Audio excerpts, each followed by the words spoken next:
Hello दोस्तों। तो ये एक नई सीरीज़ है जिसमें मैं आपको एक्सप्लेन करूँगा एन.एस. रामास्वामी जी का एक पुस्तक जिसका नाम है भारत की एक झलक। अगर ये सीरीज़ आपको पसंद आती है तो मैं इसका नेक्स्ट पार्ट भी ज़रूर लाऊंगा। ये सीरीज़ अगर बनती है तो ये पूरा 15 एपिसोड में ख़त्म होगा। तो चलिए शुरू करते हैं। भारत का सभ्यता को कई संस्कृति का मिश्रण माना जाता है। सभ्यता एक ऐसी चीज़ है जो सिर्फ बाहरी आवरण, वास्तविकता और सामग्रिक वस्तुओं से जुड़ी होती है।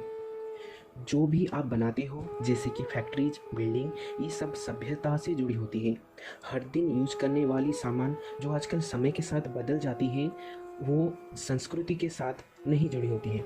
वो सभ्यता के साथ जुड़ी होती है पर संस्कृति के साथ वो नहीं जुड़ी हो सकती है।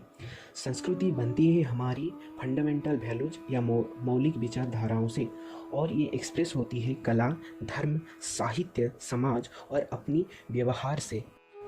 तो ये कल्चर क्या है या संस्कृति क्या है?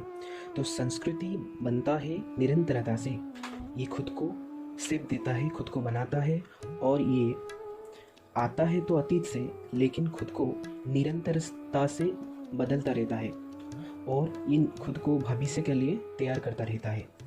संस्कृति एक बहती हुई नदी है जो लोगों के अंदर बहती रहती है, और ये खुद को एक ट्रेडिशन या परंपरा के साथ आगे बढ़ाती रहती है। ये परंपरा के मदद से हमको एक दूसरे से जोड़ती है।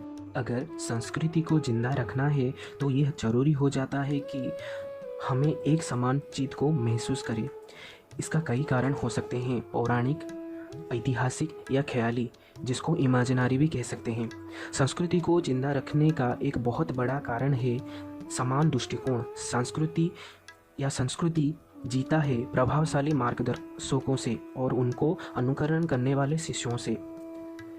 संस्कृति तब कमज़ोर पड़ जाती है जब कठिन समय आती है और हम हार जाते हैं। उन्हीं से पैदा होते हैं डिसेंडेंट्स, या जिसे हम कह सकते हैं नई एक संस्कृति का गठन होना। जब विशेषताएं, परंपरा, मानदंड, संघ और जीत की कायदे की प्राप्ति होती है तो सामग्रिक इच्छा शक्ति भी बढ़ती है, जिससे संस्कृति आगे बढ़ती है। संकट के परिस्थितियों में जो प्रभावशाली मार्गदर्शक होते हैं वो समय के नए तकलीफों से गुजरते हैं और अपने नज़रिए को फिर से एक नई दृष्टिकोण देते हैं और आगे बढ़ते रहते हैं। तो हिंदू संस्कृति का विशेषताएं क्या हैं? हिंदू संस्कृति का विशेषता है इसका खुला विचार है और इसका विज्ञान से समानता है। संस्कृत में एक श्लोक है, एकम सत अनेका पथा। इसका मतलब सत्य तो एक है पर उसके लिए मार्ग अलग अलग होते हैं। इस संस्कृति ने कई सारे संस्कृतियों को भी जन्म दिया है और उनकी रक्षा भी करते आया है। अगर हम भारत की बात लें तो भारत की पहली लक्ष्य ये है कि शांतिपूर्ण, तर्कसंगत और व्यवहारिक अर्थ को दुनिया को समझाना।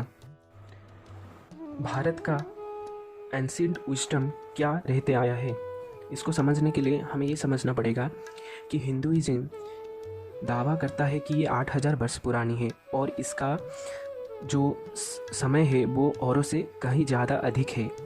इसको बहुत ज़्यादा अच्छे से समझाया है रामोन पारिकर, जो लेखक हैं वैदिक एक्सपीरियंस पुस्तक के। तो वो ऐसे समझाते हैं कि अगर इंसान का जीवन 100 साल है तो इसमें सबसे छोटा है सिख धर्म जो कि 5 वर्ष का है। उसके ऊपर इस्लाम आता है जो कि 14 साल का है, और ईसाई धर्म 20 साल का है। बुद्धिज्म, जैनिज्म ये सब 25 साल के हैं, और जोराष्ट्रियन धर्म 26 साल का है। और इनमें से सबसे बड़ा है हिंदू धर्म जो कि 80 साल का एक वृद्ध व्यक्ति है। इस धर्म में बहुत सारी परंपरा जुड़ी हुई हैं जो इसको सर्वोत्कृष्ट बनाती हैं। ये संस्कृति है धर्म का, समाज का, अर्थनीति का, साहित्य का, कला का और स्थापत्य का, जिसमें एक ही धागे में सब बंधे हुए हैं, और वो है अनंत पथ। तो ये है इसका पहला एपिसोड का अंत। तो दूसरी एपिसोड जल्दी आएगा, तो देखने के लिए धन्यवाद।